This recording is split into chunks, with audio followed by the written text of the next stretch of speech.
Today, we're tackling a problem that asks us to find all indices where a specific target value appears, assuming the array was sorted. The catch is doing it efficiently.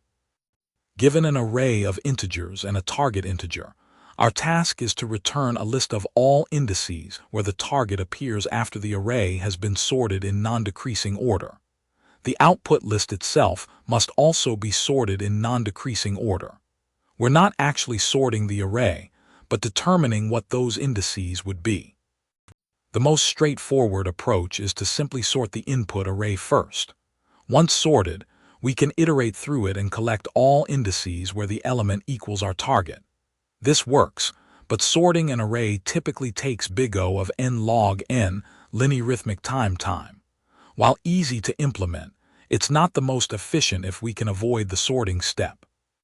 Space complexity is big O of 1, constant time if sorting in place, or big O of n if a new sorted array is created, depending on the language's sort implementation. The key insight here is that we don't actually need to sort the array to know where the target elements would end up. We only need to know two things: how many numbers are smaller than the target, and how many numbers are equal to the target. Let's call these counts less and equal.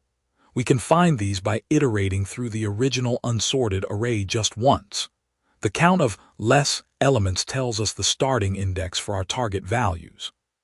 For example, if 3 elements are smaller than the target, the first target occurrence will be at index 3. The equal count then tells us how many consecutive indices the target will occupy.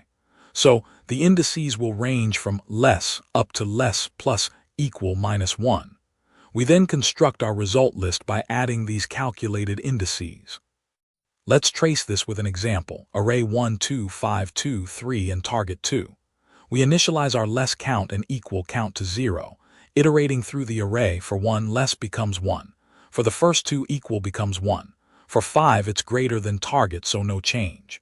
For the second 2, equal becomes 2. For 3, it's greater than target. After the loop, less is 1 and equal is 2. This means there's one element smaller than 2.